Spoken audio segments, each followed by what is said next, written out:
Hello, buddy.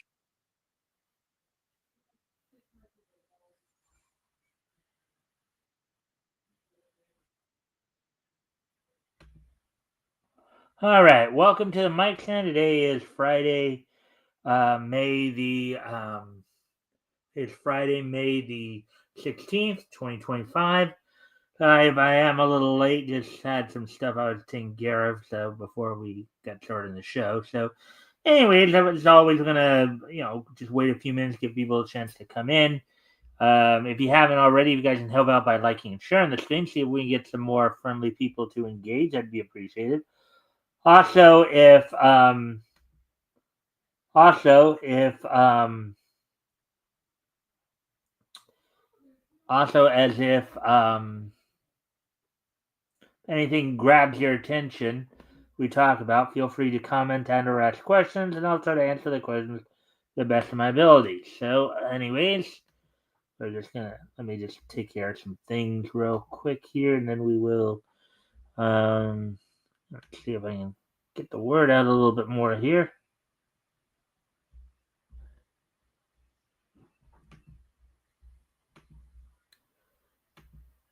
See if we can get the word out a bit more here before we get started. Let's see who else might be interested.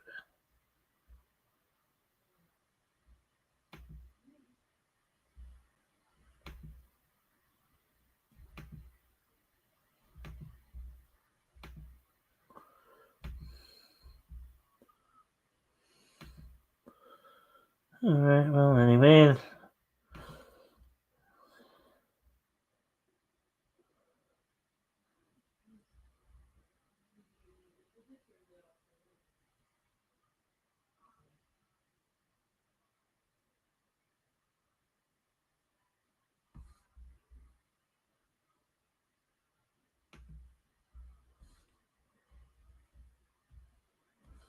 All right.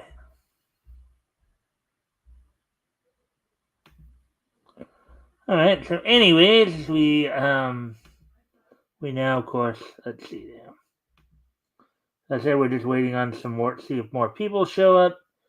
Again, if you haven't already, you guys can help out by liking and sharing the stream. See if we can get some more friendly people to engage. That'd be appreciated. Also, if anything here grabs your attention, feel free to comment and or ask questions, and I'll try to answer the questions to the best of my ability. Now we are coming up on 3 minutes. I guess I'll talk about what's on tap for tonight. So we got a couple of articles we're going to go over. One from That Park Place, and the other from Me TV Tunes. The first one we're going to talk about, of course, we're going to go over is Riververse Saints and Sinners comic collection surpasses 100,000 K. We'll look at that one. We'll also look at all the different jobs that Huckleberry Hound has had.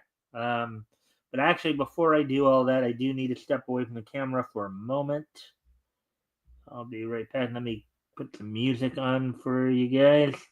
And I will be right back.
So sorry about that. So, of course, after the two news articles, of course, we'll get caught up on all the latest in professional wrestling with a wrestling wrap up. Look back to last night's Ring of Honor and TNA Impact shows, as well as look ahead to tonight's SmackDown and tomorrow night's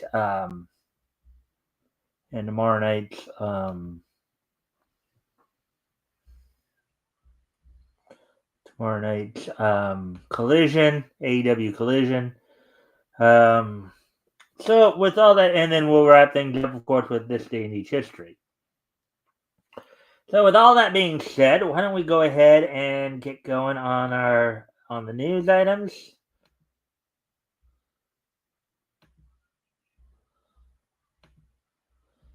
Let's go ahead. We'll start off with this one, of course. Rippaverse story.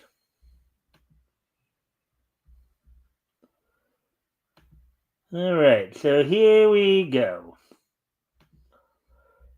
So, oops, not what I was trying to do.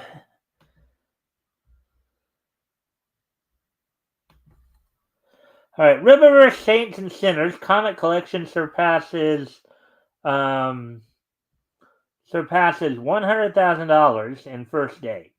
Proves power of independent storytelling. Article by Marvin Montaro. All right, so let's see. The Rippaverse continues its upward momentum, and this time it's breaking ground, something brand new. Its first ever anthology, Saints and Sinners. In just 26 hours, the compilation comic surged past the $100,000 revenue mark, showing that there's a massive appetite for bold, independent storytelling beyond the traditional comic book gatekeepers.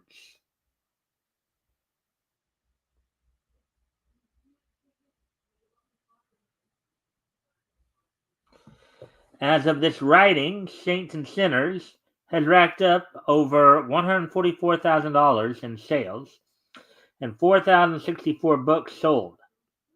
A staggering figure for a creator-owned title. It doesn't rely on the advertising machine of Disney's Marvel or Warner Brothers Discovery's DC Comics. The success is a major win for the indie comic book scene and a testament to the Rippaverse's passionate fan base.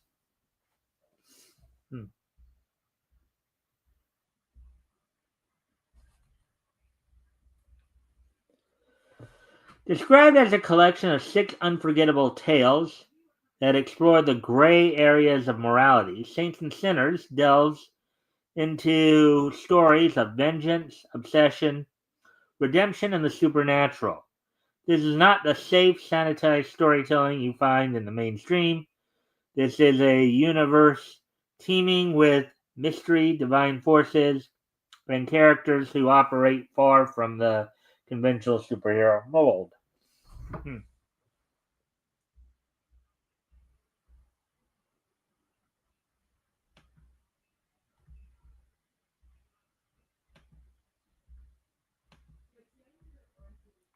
See if we have anybody in that. Actually, it looks like we do. Okay. Again, a friendly reminder, if you guys can help out by liking and sharing the stream, see if we can get some more friendly people in here to engage. It'd be appreciated. Also, if anything here grabs your attention, feel free to comment and or ask questions, and I'll try to answer the questions to the best of my ability. So anyways, the anthology introduces a mix of familiar faces and brand new characters, expanding the Rippaverse like never before. The creative roster is stacked with talent from across the media landscape. The Weight of Restraint by Eric July, Rippaverse founder and creator of ISOM and Elias Martins.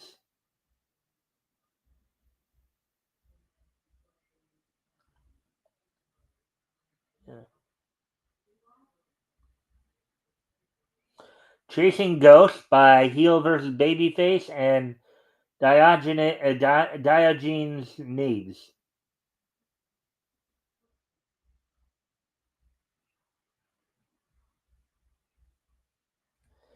A Cross to Bear by Jay David and Chris Bolson.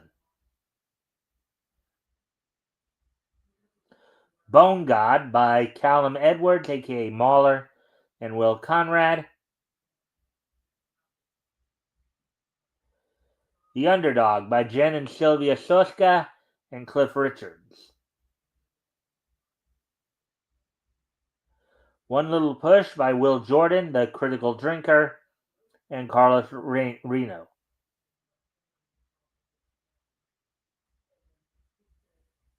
Together, the lineup offers a wide-ranging set of stories that blend dynamic visuals with philosophical themes, delivering a true celebration of what makes the Rippaverse so distinct. Quote, "It's about exploring the space between good and evil," said Eric July, when describing the anthology. Quote, "We want readers to think, to question, to engage," unquote. That engagement is clearly working, unlike traditional comic publishers locked in endless reboots and forced messaging. The Rippaverse thrives on giving creators freedom and giving fans what they actually want: great characters, solid storytelling, and beautiful art. Hmm.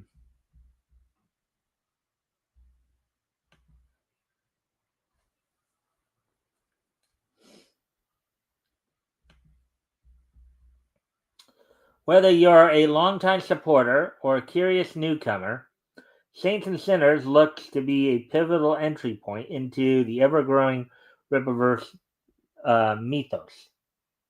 As crowdfunding continues to outperform industry expectations, one thing is clear: the future of comics isn't just in the hands of billion-dollar conglomerates.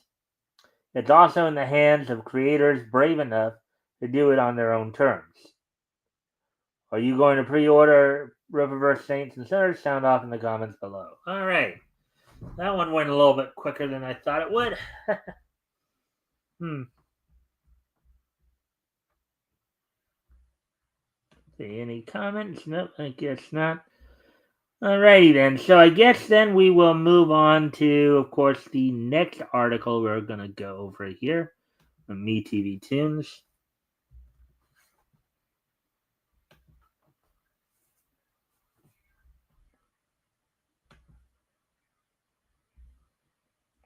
This one revolves around Huckleberry Hound and all. The one on the far left there is a cartoon I saw recently, like about a couple days ago. And it's from the Purple Pumpernickel, as it were. The many jobs of Huckleberry Hound, he's sure got a lot of experience. All right, so let's take a look at this one then. Article published today by MeTV Toon staff. So let's take a look at this then. If cats live 9 lives, old Huckleberry Hound has had at least 15 and counting. In every episode of Huckleberry Hound, he seems to have a new job and a new problem to solve with it. Let's take a gander at the many, many careers of TV's favorite hound dog. Police officer. I think he's been a police officer a few times actually, but Huck's very first job in his first cartoon, was a police officer arresting a gorilla in Huckleberry Hound Meets Wee Willie. Huck also worked in many different areas of law enforcement. He's been a detective, inspector, prison warden, constable, highway patrolman, truant officer, and even a secret agent. Secret agent man, secret agent man. And of course, with every job goes the appropriate, of course, attire. Hey, Fishozo, thanks for dropping in. Hopefully you're having a good day, having a good, ready for the weekend, as it were. So, anyways, Lion Hunter. Huck tries, in parentheses, and fails, to be a lion hunter in Lion-Hearted Huck and Somebody's Lion. He also struggles at being a lion tamer in Lion Tamer, and as a vet, tries to treat a lion with a sore tooth. Huck just can't handle lions. Maybe it's your typical cat versus dog issue, right? Looks like he's about to crown that lion right there, right?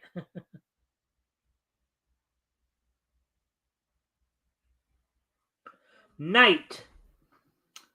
That's Sir Huckleberry to you. Huck puts on his armor to save princesses, fight dragons, and save the day in Sir Huckleberry Hound, Dragon Slayer Huck, and Night School. Look at that. He's even got on HH on the horse code, I guess there. Mountie. Now, for those of you who may not know what a Mountie is, aside, of course, from being the professional wrestler Jacques Rougeau, a Mountie is a Canadian police officer. They're called the Royal Canadian Mounted Police. They're basically horseback cops up in Canada, particularly in the Yukon area, Yukon territory.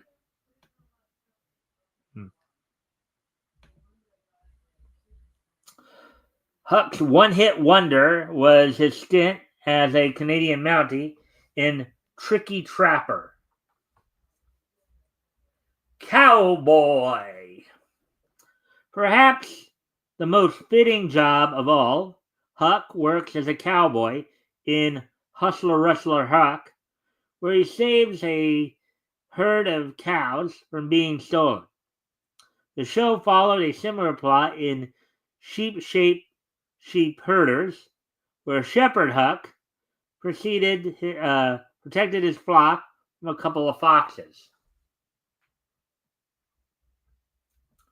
Sheriff, another one where he's kind of, I think he's been this character on a few occasions.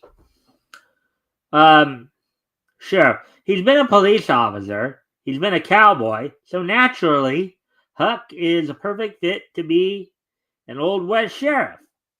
He's been a sheriff in Sheriff Huckleberry and Fast Gun Huck, and he's also been a sheriff's deputy in Lawman Huck.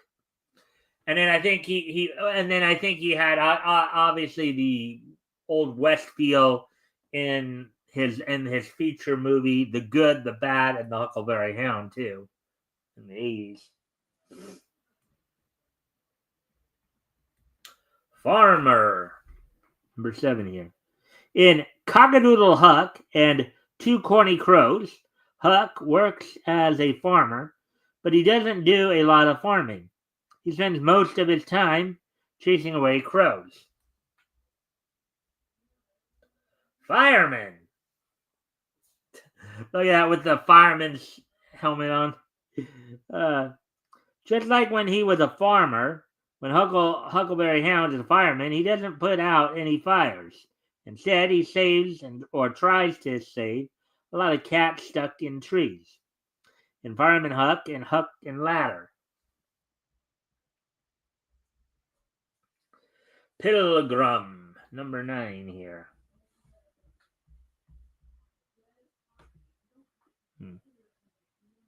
And again, if you guys haven't already, you guys can help out by liking and sharing the stream, see if we can get some more friendly people in here to engage. That'd be appreciated. Also, if anything here grabs your attention, feel free to comment and or ask questions, and I'll try to answer the questions to the best of my ability. So with that, being a pilgrim may not be a full-time job, but hunting for turkeys is, and that's exactly what Pilgrim Huck does in Grim Pilgrim.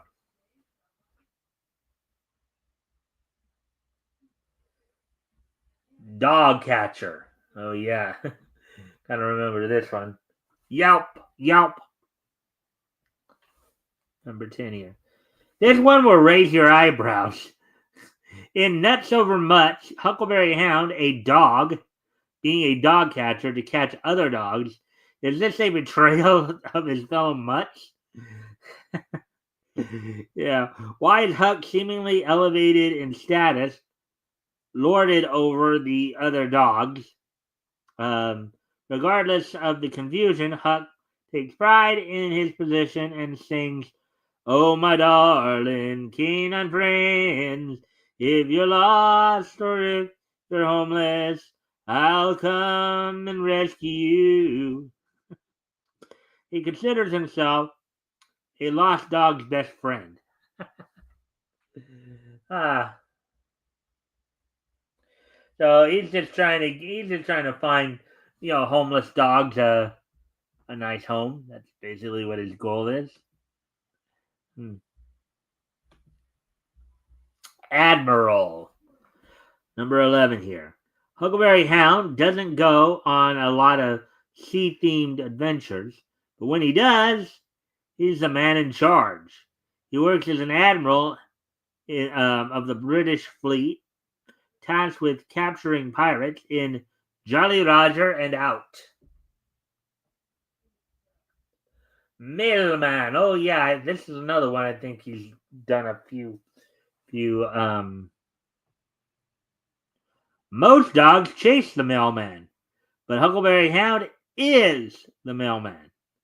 Like his stint as a dog catcher, his work as a mailman is met with animosity from his fellow dogs, who waste no time in chasing him in Postman Panic and A Bully Dog. Number 13, Court Jester and Vigilante. Oh, yes. As I said, this is one I believe I saw just the other day, I believe. So, yeah, in Nottingham and Yeags, Huck is a court jester who becomes Robin Huck by stealing from the rich and giving the. Okay, so that's not exactly. Okay, I saw that one, but that's not the one I was thinking of. Giant Killer, number 14. Self explanatory in the episode Huck and the Giant Killer. Huck the Giant Killer. He even has a little shop with a sign that says Giant Killer in the window. Number 15, Pony Express Rider. Well, he's been a cowboy and he's been a mailman, so Huck is perfectly qualified for Pony Express. Number 16, Matador. Los Bullfighter. Right? El Bullfighter.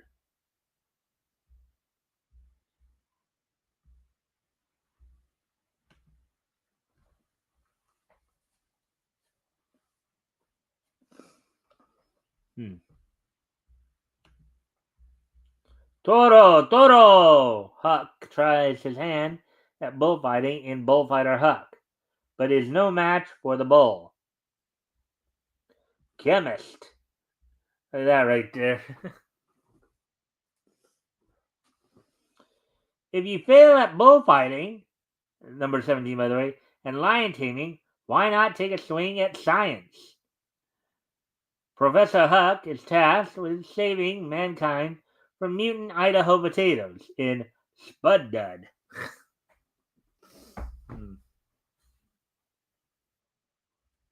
Number 18, Legionnaire. Sergeant Huck leads a company of Foreign Legion in the desert hunt for the dangerous bandit, Powerful Pierre. TV repairman. He's on your TV and he fixes them too. In 2 for TV, Huck receives a house call to fix a TV, but the owner's dog decides to mess with him. Scrubby Brushman. One of Huck's most unique jobs is Scrubby Brushman. A boardroom discusses difficulties selling the scrubby brushes to a certain district, and they need the best salesman on the job. Naturally, it's Huckleberry Hound, and as he leaves to go sell scrubby brushes, they say, "There he goes, the bravest of the brave." Now, I would imagine that the scrubby brushman bit was probably a take on the old Philip Brushman types. back in the, I guess, the 30s and 40s, I guess.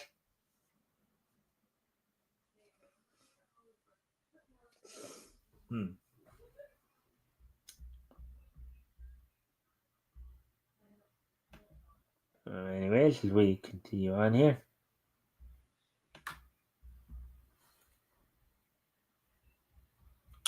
The Purple Pumpernickel. Now this one's the one I was just thinking of earlier. So Huckleberry Hound masks himself to become the Purple Pumpernickel in The Unmasked Avenger. Huck's alter ego is a parody of the Scarlet Pimpernel, a masked hero from the novel by Baroness Orczy. And of course, to get the drop on his enemy, he acts as a dolt in the service to the king, who happens to be his enemy. So, number 22, circus performer and rodeo star.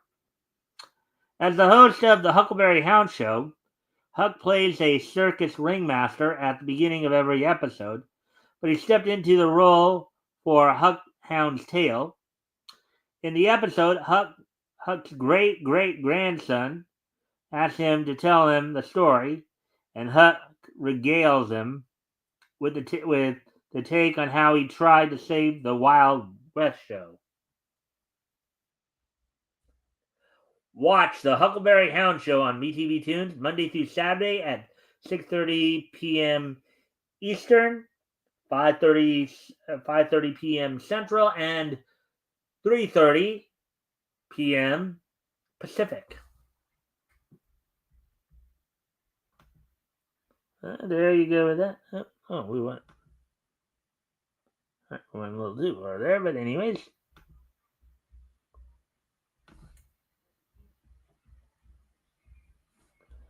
All right, so that's all we got for the news items. So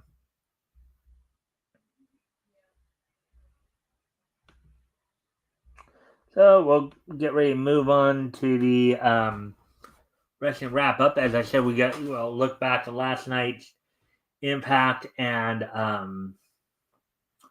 Ring of Honor shows, as well as look ahead to tonight's SmackDown, tomorrow night's AEW Collision. As of course, we're also a week away from some pretty big stuff. As 1 week from today, on the 13th, TNA will be having its Rebellion pay-per-view. Then next Saturday, 24th, WWE will be having its Saturday night's main event, and then next Sunday, AEW will be having Double or Nothing. WWE will be having its NXT Battleground show.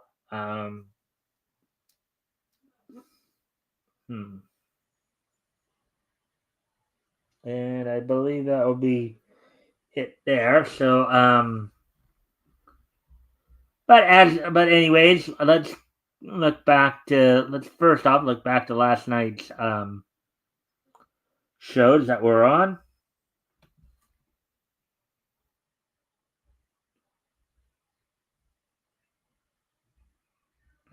So, looking back to last night's Ring of Honor show, Honor Club number 116, with Ian Riccaboni and Caprice Coleman on commentary from the Adrian Phillips Theater at Boardwalk Hall. Wheeler Yuta opened up the night with a win over Matt Mako, utilizing the double chicken wing submission hold as a finisher. Trish Adora defeated Rachel Ellering in just under 4 minutes.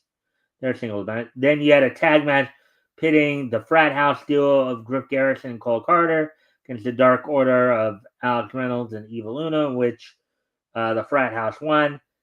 And then in a match taped from Detroit, Michigan, an 8-man tag match, the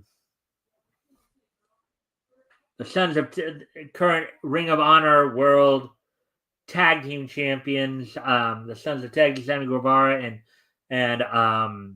Dustin Rhodes, who's also 1/3 of the World 6-man Tag champions with the Von Erichs, Marshall and Ross Von Erich, defeated the four men of the M&M collection of Mansoor Mason Madden and the premier athletes of Arya Davari and Tony Nese, Mark Sterling. Of course, there was a nice little highlight in which Dustin decided to deliver the Shattered Dreams to Mark Sterling, which I'm sure a lot of fans got real excited about.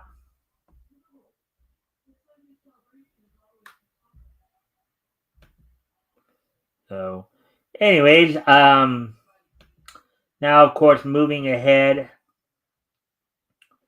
to also talking about last night's Impact, TNA Impact, from the Bren's Event Center in Irvine, California. Night opened up in a women's tag match in which Tessa Blanchard and Victoria Crawford defeated TNA Knockouts champion Masha Slamovich and Nikita Lyons in their via DQ in the lead up to Masha's title defense against Victoria Crawford at next week's Rebellion pay-per-view. The Great Hands of Jason Hotch and John Schuyler with Tasha Steelz in their corner defeated the Rascals of Trey Miguel and Zachary Wentz in a four-way match for the number one contendership for the international title. Matt Cardona defeated Ace Austin, Elijah, and Mance Warner, who, of course, Mance Warner had Steph DeLander in his corner. Let's see.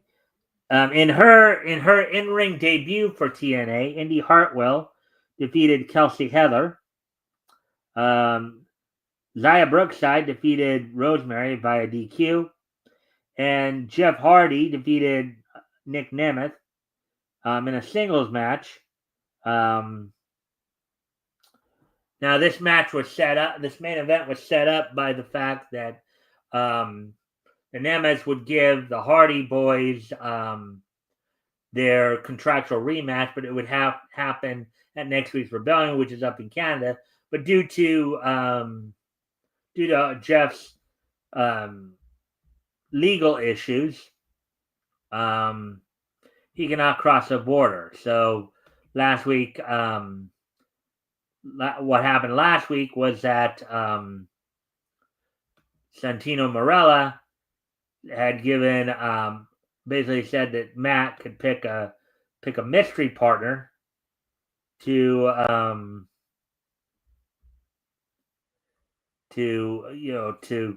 go out to basically to answer the call of the rematch.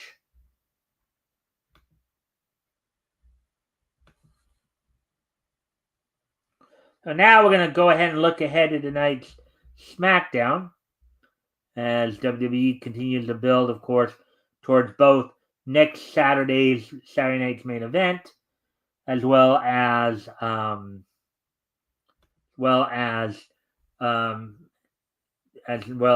Money in the Bank. Money in the Bank, of course, comes up on June the 7th. That same day, WWE is going to also be holding a joint event with AAA, who they just recently bought out when Worlds Collide. But looking ahead to tonight's SmackDown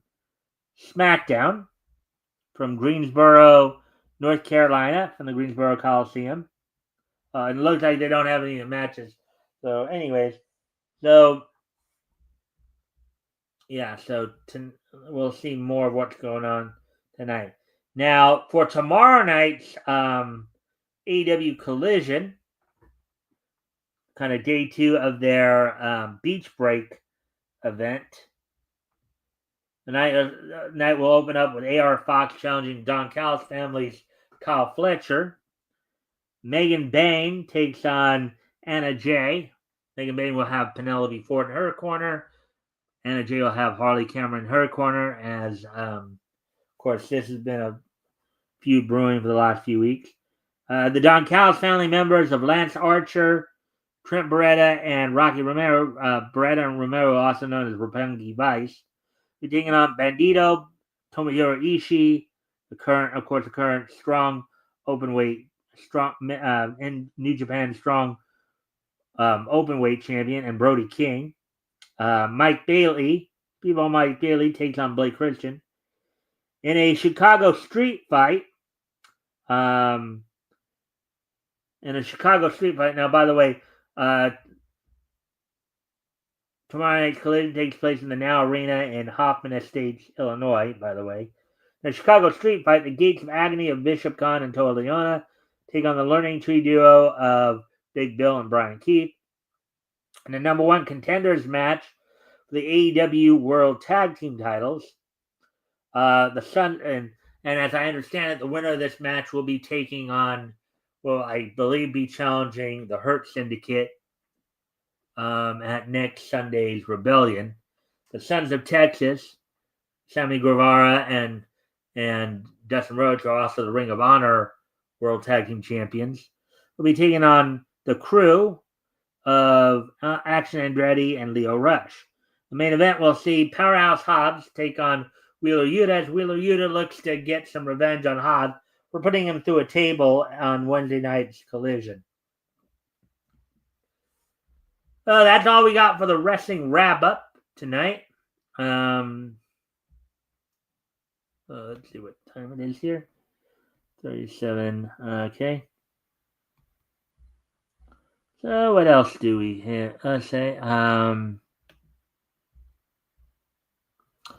So as I said, if you haven't already, you guys can help out by liking and sharing the stream. See if we get some more friendly people to engage. I'd be appreciated. Also, if anything here grabs your attention, feel free to comment and or ask questions, and I'll try to answer the questions to the best of my ability. So, hopefully everybody's been enjoying the content tonight. Friday night, I know people will be wanting to go out and party, but as always, do it safely. So let's see now. And again, as always, feel free to ask. If anything else you guys want to talk about in terms of, like anything in regards to, anime, cartoons, comics, manga, pro wrestling.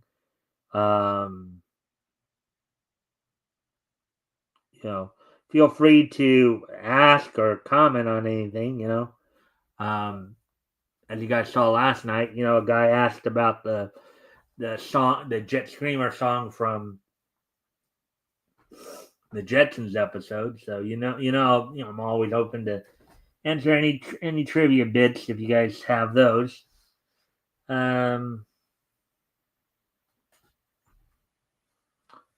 Anyways, yeah, and today, of course, earlier today, I was watching some cartoons, watching some, starting on July of 1937. Shorts there, watched All Wild Rabbit.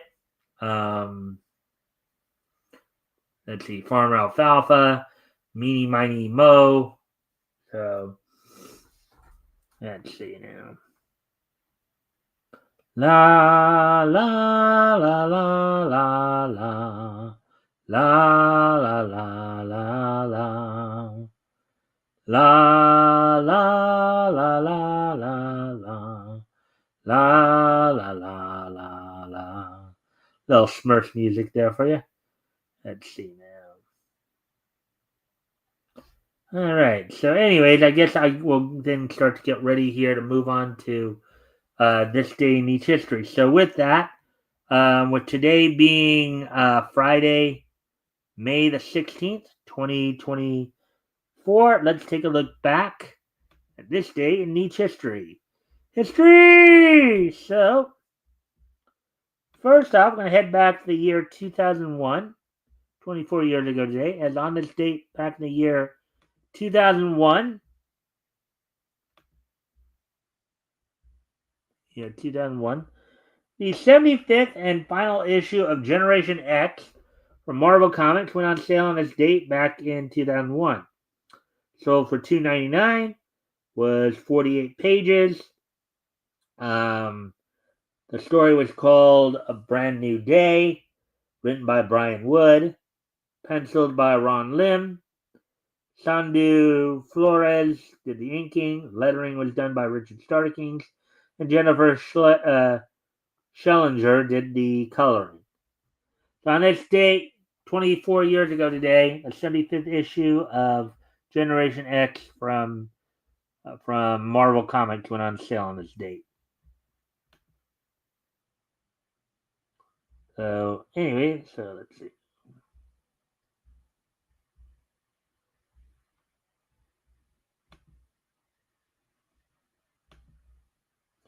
All right, so with that, we have one more piece of niche history to go over. And we move ahead to the year 2005. On this date in 2005, WWE held its Go Home Raw before Judgment Day that year. It was held at the Quest Center in Omaha, Nebraska. The main event saw Edge defeat Kane in a World Heavyweight #1 Contendership Gold Rush final match. I believe this one might have been the case where Lita turned on Kane to start, being with Edge as they had decided to go a little bit more real and really play up the whole thing going on between Lita, Edge, and Matt Hardy. Chrissy Hemme defeated Candice Michelle in a lingerie pillow fight. In the ECW rules match, Chris Benoit and Tajiri went to a no contest. Chris Benoit was, I think, a champion. I don't know which champion he was, but and the night opened up with, in a tag team match, Koshiro Daivari and Muhammad Hassan beat Chris Jericho and Shelton Benjamin in a tag match. So there you go. That's all we got for you tonight. I hope everybody enjoyed the show. Let's see now. Of course, we'll be back here. We'll be back here this Sunday. Metal will be my co-host for the. We'll be looking at books that went on sale from Holyoke. We'll be looking at Crash Comics Volume 1, Issue 3, and Whirlwind Comics Volume 1, Issue 2, I believe. We'll be looking at such features as Strongman, Cyclone, Blue Streak, and possibly Jane Drake as well. Jane Drake Detective. So, with that, hope everybody enjoyed the show tonight. As I said, tomorrow night AEW will have its Collision show on. Next week, of course, next Friday, 1 week from today, TNA will have its Rebellion pay-per-view. On Saturday, WWE has Saturday night's main event. Then on Sunday, AEW will have Double or Nothing, which the finals of the Owen Hart tournament will be taking place. Tony Storm is set to defend the AEW Women's World Title against Mina Shirakawa, who defeated her in the 4-way eliminator match this past Wednesday. And the winner of tomorrow night's #1 contendership match between Ring of Honor World Tag Team Champions, the Sons of Texas, and the Crew will face off against Hurt Syndicate in Texas at Double or Nothing. So with all that being said, hope everybody enjoyed the show tonight, and I hope to see everybody back here on Sunday.